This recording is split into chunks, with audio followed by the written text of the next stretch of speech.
उत्तर प्रदेश में जिस चीज का इंतजार इतने सालों से किया जा रहा था, आज वह इंतजार खत्म हुआ। उत्तर प्रदेश में प्राथमिक शिक्षक भर्ती का जो पहला चरण है यानी यूपी टेट है, यूपी टेट का नोटिफिकेशन आ चुका है। जी हाँ भैया, यूपी टेट का नोटिफिकेशन आ चुका है।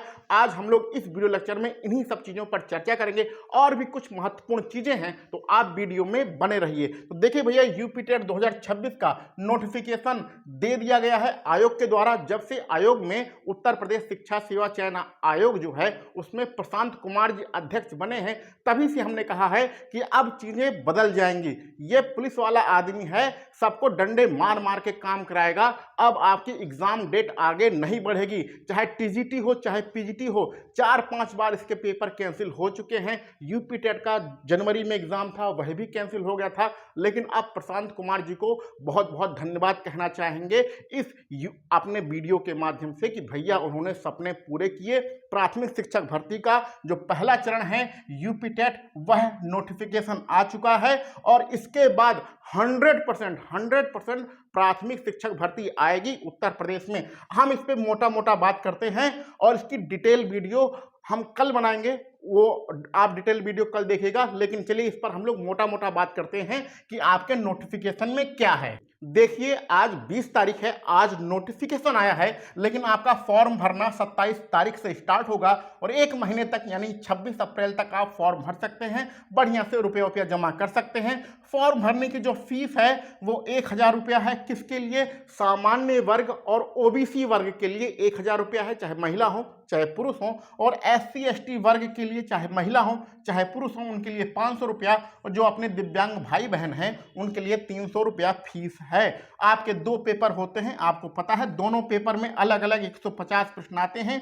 एक प्रश्न 1 नंबर का होता है, यानी 150 नंबरों का आपका पेपर होता है। समय आपको 2.5 घंटे दिया जाता है, यानी 150 मिनट का समय दिया जाता है। जबरदस्त आप तुक्का लगा सकते हैं यूपी टेट के पेपर में, क्योंकि इसमें कोई भी नेगेटिव मार्किंग नहीं होती है। इसमें जो पहला पेपर प्राइमरी वाला होता है, उस पेपर को यानी 1 से 5 वाले पेपर को पेपर फर्स्ट कहते हैं। उस पेपर को भरने के लिए आपके पास सिर्फ और सिर्फ डीएलएड वाली डिग्री होना चाहिए, जिसको हम लोग साधारण भाषा में बीटीसी भी कहते हैं। अथवा जो 4 साल का बीएलएड होता है, ये 4 साल का होता है, ये आपके पास डिग्री होनी चाहिए। पहला पेपर प्राइमरी वाला जो बीएड वाले बच्चे हैं वह फॉर्म नहीं भर सकते हैं। इसमें सिर्फ और सिर्फ आपका डीएलएड चाहिए। लेकिन सबसे अच्छी बात है कि अगर आपके पास डिग्री है तो भी फॉर्म भर सकते हैं, यानी अगर आप क्वालिफाई कर चुके हैं तो भी फॉर्म भर सकते हैं। और अगर आप लास्ट सेमेस्टर में हैं तो भी आप फॉर्म भर सकते हैं, यानी अपेयरिंग वाले भी और जो क्वालिफाई कर चुके हैं दोनों कैंडिडेट फॉर्म भर सकते हैं। 6 से 8 में फॉर्म भरने के लिए ये डीएलएड वाले तो फॉर्म भर ही सकते हैं, और बीएड वाले, बीएड जिनके पास डिग्री है वह भी फॉर्म भर सकते हैं। ये बहुत डिटेल में इसको बताया गया है नोटिफिकेशन में। अगर आप कहेंगे तो इस पर एक डिटेल वीडियो बना देंगे। लेकिन 6 से 8 के लिए बीएड और डीएलएड दोनों लोग अप्लाई कर सकते हैं, और 1 से 5 प्राइमरी के लिए सिर्फ डीएलएड कर सकते हैं, अथवा 4 साल का जिनके पास बीएलएड वाली डिग्री है वो कर सकते हैं। पेपर कैसे आता है सबको पता है, बहुत बार आप लोग पेपर देख चुके होंगे। प्राइमरी वाला पेपर यानी पेपर फर्स्ट, जिसको हम लोग 1 से 5 वाला कहते हैं, उसमें 5 अपने पोर्शन होते हैं। एक पोर्शन 30 नंबर का होता है। सीडीपी बाल विकास 30 नंबर का आएगा। हिंदी आपका 30 नंबर का आएगा। दूसरी ये हिंदी भाषा फर्स्ट होती है। भाषा सेकंड, आपकी 3 भाषाओं में से कोई एक आपको लेना पड़ेगा, चाहे आप अंग्रेजी चाहे संस्कृत चाहे उर्दू, तीनों में से कोई एक भाषा आप चूज कर सकते हैं।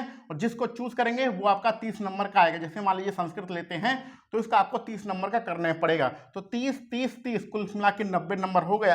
और प्राइमरी में आपका 30 नंबर का गणित आता है। इसी प्रकार पर्यावरण अध्ययन, जिसको हम लोग ईवीएस कहते हैं, यह भी 30 नंबर का आता है। तो कुल मिला के आपके प्राइमरी में 150 नंबर का पेपर बन गया। अगर आप जूनियर वाला पेपर, जिसको पेपर सेकंड कहते हैं, उसको देते हैं तो आपका सीडीपी 30 नंबर का तो आएगा ही, हिंदी 30 नंबर का तो आएगा ही, और भाषा सेकंड में कोई आपको एक भाषा लेनी पड़ेगी जो कि 30 नंबर का रहेगा। तो कुल मिला के प्राइमरी वाला ही 30 नंबर का रहता है, लेकिन पेपर कठिन होता है। प्राइमरी वाला पेपर आसान होता है और जूनियर वाला पेपर कठिन होता है। तो 30 नंबर कुल मिला के इधर से 30 इधर से 30 इधर से 30, आपके 90 नंबर बन गए। और अगर आप गणित और विज्ञान वर्ग के स्टूडेंट हैं, यानी कि आपकी पास बीएससी वाली डिग्री है, या आपने बीटेक किया है, या बायोटेक्नोलॉजी इस प्रकार के आपने गणित यानी विज्ञान वाले या गणित वाले सब्जेक्ट से आपने स्नातक किया है तो आपको गणित विज्ञान लेना पड़ेगा। इसका आपको मिलेगा 60 क्वेश्चन। और अगर आप कला वर्ग के स्टूडेंट हैं यानी इतिहास, भूगोल, नागरिक शास्त्र, वाणिज्य, ये सारी चीजें, गृह विज्ञान, ये सारी चीजें लेकर अगर आपने स्नातक किया है तो आपको लेना पड़ेगा सामाजिक अध्ययन। इसके आएंगे आपको 60 प्रश्न यानी 60 नंबर।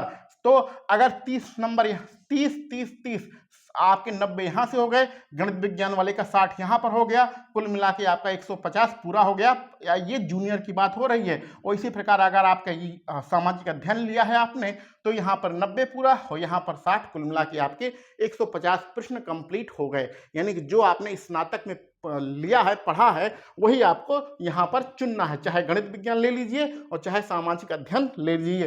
पास कितने नंबरों में होंगे? आरक्षित वर्ग 82 नंबर और अनारक्षित जो होता है वह 90 होता है। आरक्षित वर्ग का मतलब होता है कि आपको किसी भी प्रकार का अगर आरक्षण मिल रहा है तो आपको पासिंग मार्क कितना रहेगा? 82 नंबर रहेगा। इसमें ओबीसी आएंगे, SC ST आएंगे और दिव्यांग आएंगे, चाहे महिला हो चाहे पुरुष हो। ठीक है।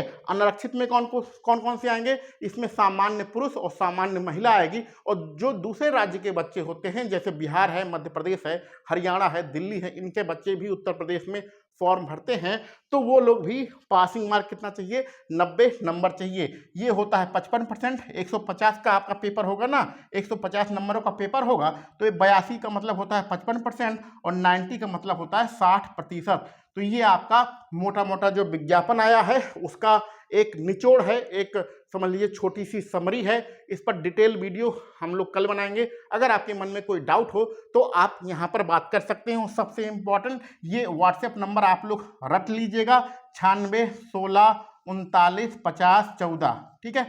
अब अगर आप हमारे पुराने स्टूडेंट हैं तो बातों को जानते हैं, नए हैं तो आपको बता दें कि ये जो व्हाट्सएप नंबर है 9616395014, इस पे आप मैसेज जरूर करिए। मैं और मेरे साथ में जितनी भी पूरी टीम है वो कहीं ना कहीं किसी ना किसी विभाग में सिलेक्टेड है। मेरा चयन जो है इसी विभाग में, उत्तर प्रदेश बेसिक शिक्षा विभाग में हुआ है। हमारे बहुत सारे लोगों का इसी विभाग में चयन हुआ है। कुछ लोगों का पीजीटी में हुआ है, कुछ लोगों का टीजीटी में हुआ है, कोई दरोगा वाली भर्ती में है। तो सभी जो साथ के लोग हैं वो अनुभवी हैं, 5, 10, 15 साल का उनका अनुभव है और अच्छे से तैयारी कर चुके हैं। उन्हीं के द्वारा आपके लिए यूपी टेट में दोनों पेपर, प्राइमरी और जूनियर दोनों पेपर के लिए और इसी प्रकार सुपर टेट के लिए आपके लिए प्रैक्टिस सेट तैयार किया जा रहा है। जी हाँ भैया, बिल्कुल नए प्रैक्टिस सेट जो आपको सिलेबस के अनुसार ही बने हैं, सिलेबस के अनुसार ही बने हैं। उसमें पूरा सिलेबस कवर किया जाएगा। और सबसे इंपॉर्टेंट इस प्रैक्टिस सेट का ये है कि इसमें एक्सप्लेनेशन इतनी अच्छी दी गई है